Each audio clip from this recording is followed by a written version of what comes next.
Hello and welcome to Politics Tonight, where we dig and go beyond the headlines. For informed analysis of major political stories in Nigeria, I am Olajumoke Olatuji.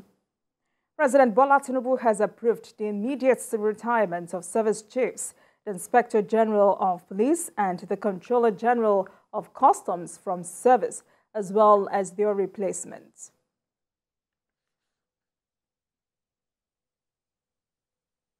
On the interview segment for today, we focus on National Assembly presiding officer's election post-mortem with the former spokesman of the House of Representatives, Eseme Eyibo, as our guest. This is Politics Tonight. Stay with us. We will be right back.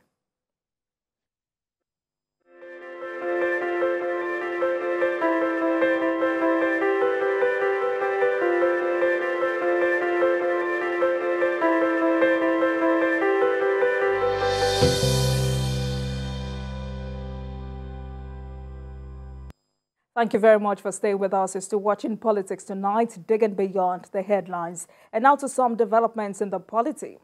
President Bola Tinubu has approved the immediate retirement of all service chiefs and the Inspector General of Police, advisors and the Controller General of Customs from service, as well as their replacements with immediate effect. The newly appointed officers are Nuhu Ribadu as National Security Advisor, Major General C.G. Musa as Chief of Defense Staff, Major General T.A. Lagbaja as Chief of Army Staff, Rear Admiral E.A. Ogala as Chief of Naval Staff, Air Vice Marshal H.B. Abubakar as Chief of Air Staff, D.I.G. Kayode Egbetokun as Acting Inspector General of Police, as well as Major General Udwan Deye as Chief of Defense Intelligence. President Tinubu also approved the appointments of Colonel Adebisi Onosoya as Commander of Brigade of Guards and other military officers across formations in Abuja and the Presidential Villa. The President also approved the appointment of 2 additional special advisors and 2 senior special assistants. They are Hadiza Bala Usman as Special Advisor on Policy Coordination, Hanatu Musa Musawa as Special Advisor on Culture and Entertainment Economy, Senator Abdullahi Abubakar Gume as Senior Special Assistant on National Assembly Matters for Senate, and Olarewaju Kunle Ibrahim as Senior Special Assistant on National Assembly Matters, House of Representatives. President Tinubu also approved the appointment of Adeniyi Bashiru Adewale as the Acting Controller General of Customs. It should be noted that the appointed service chiefs, the Inspector General of Police and the Controller General of Customs are to act in their positions pending their confirmation by the Senate in accordance with the Constitution of the Federal Republic of Nigeria. President Bola Tinubu earlier today received the co-chair of Bill and Melinda Gates Foundation, Bill Gates and Africa's foremost industrialist, Aliko Dangote, in the Presidential Villa, Abuja. The meeting is part of Bill Gates' trip to Nigeria and Niger Republic to meet with leaders and partners tackling health and development challenges. Aliko Dangote, who spoke on behalf of the delegation after the meeting, said their visit to the president is to update him on their activities as it relates to health sector in Nigeria and to pledge their partnership. They also commended the president's decision on fuel subsidy removal. The visit is part of the Bill Gates Foundation's commitment to work closely with communities and leaders to support innovation that can help accelerate progress and improve lives across Africa.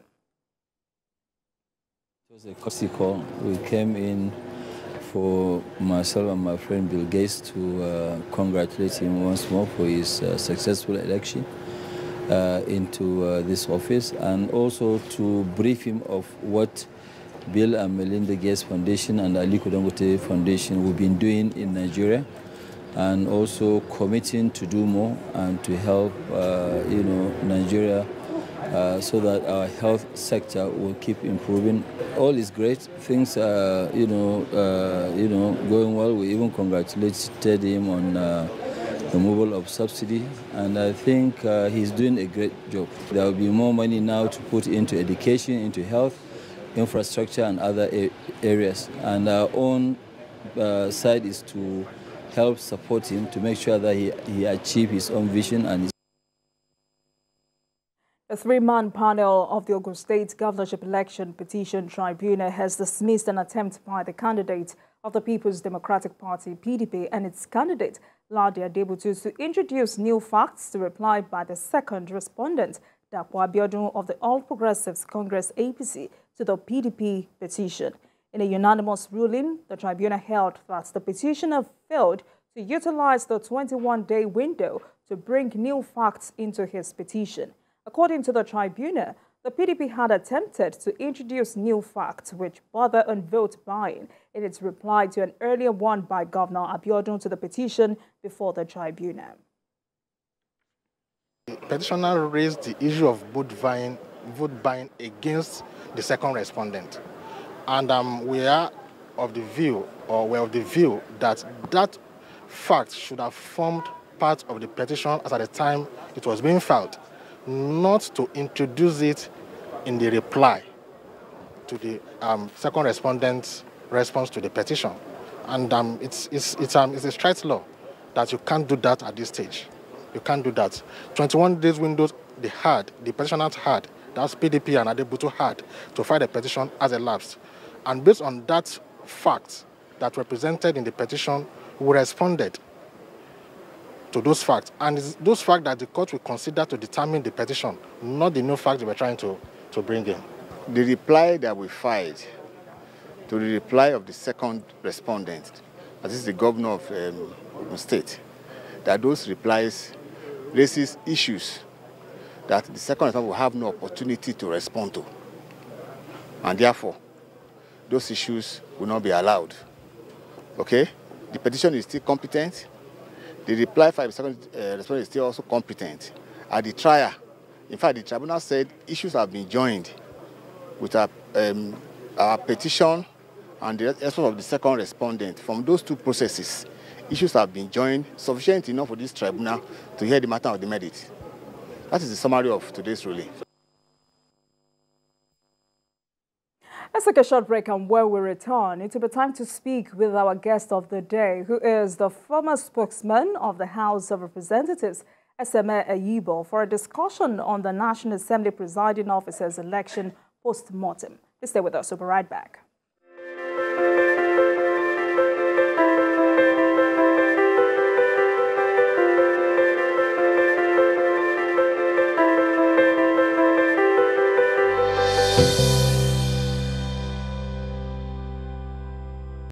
Welcome back, and thank you very much for staying with us. You're still watching Politics Tonight, digging beyond the headlines.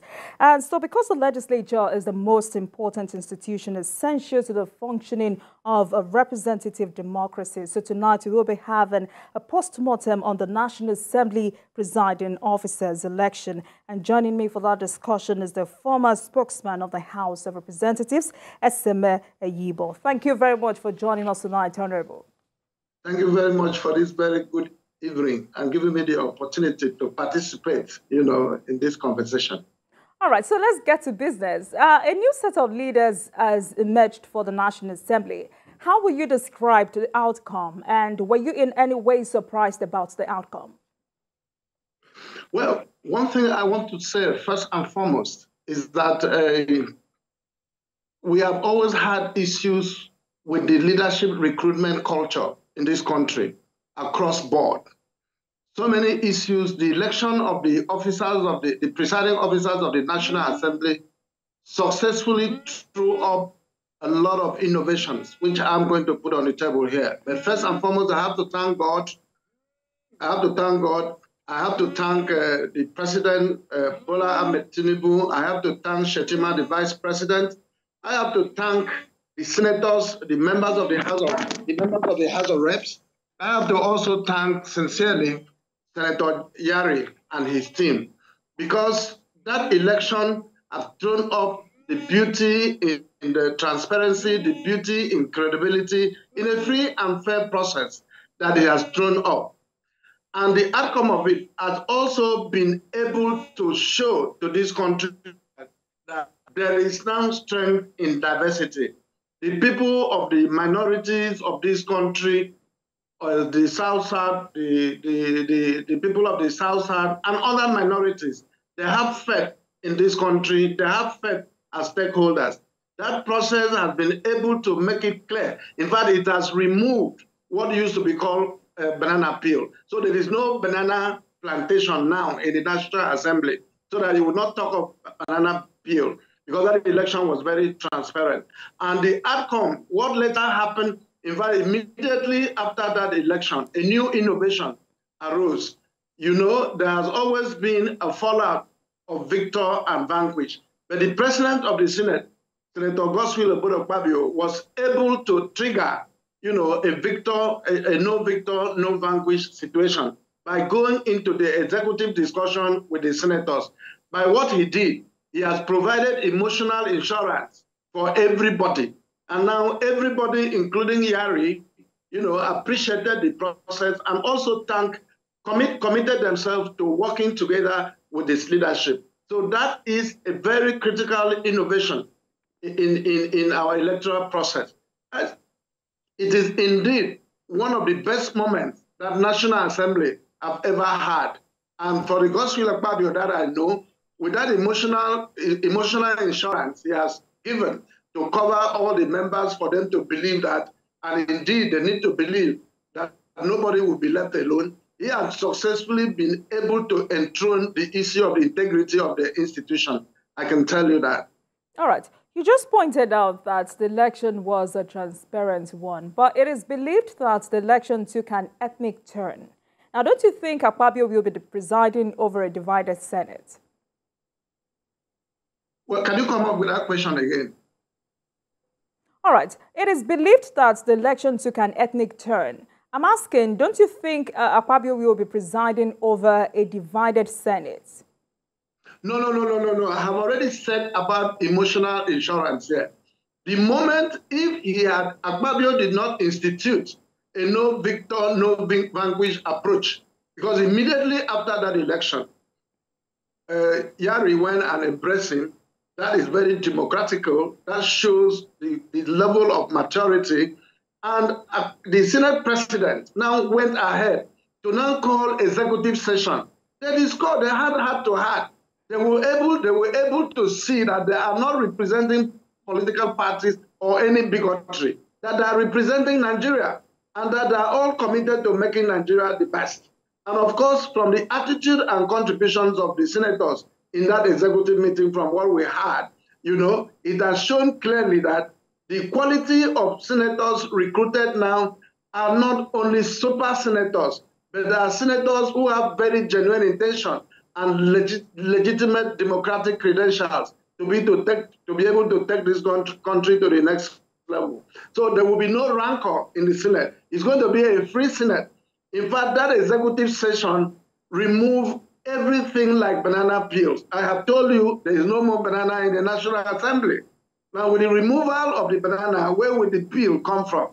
So there will be nothing like that. And two, beyond the emotional insurance, the executive, that's why I said I have to thank God. I thank President Tinubu, I thank Shetima, and the rest of the people. I want to say that with the level of symbiotic relationship that I've created now, Akpabio is a relationship manager, no doubt about that. If you like or you hate him, he's a relationship manager. And because he has expertise in managing relationships, and he is very generous when it comes to the issue of development, Akpabio's weakness is he prefers the loss of his own limbs, you know, than underdevelopment. So he is a catalyst of development. And because of this principle, because of this disposition, we are going to have a very strong institution. I've said something about the integrity of the institution. He has laid a proper foundation for it. So when this is in place as it were, we are going to have a flourishing democracy where prosperity and growth will now form the fulcrum. And mind you, the president has already set up some policy issues, and those policies have already triggered welcome and positive attitude from the Nigerian people. So what we need now is a legislative agenda. We need a legal framework. This will originate from the National Assembly. And with the harmony there now, with the emotional insurance there now, the trajectory of conflict in the National Assembly or executive legislative rascalism has been brought to an end. So you are going to have a robust, constructive, and symbiotic relationship between these two critical arms of government. All right, so we'll get back to that, but let's talk about the impact of the support Akpabio got from different quarters. But to be precise, how do you quantify the support of the president in ensuring that Senator Akpabio won the election? Well, the support Akpabio had was very infectious and generous.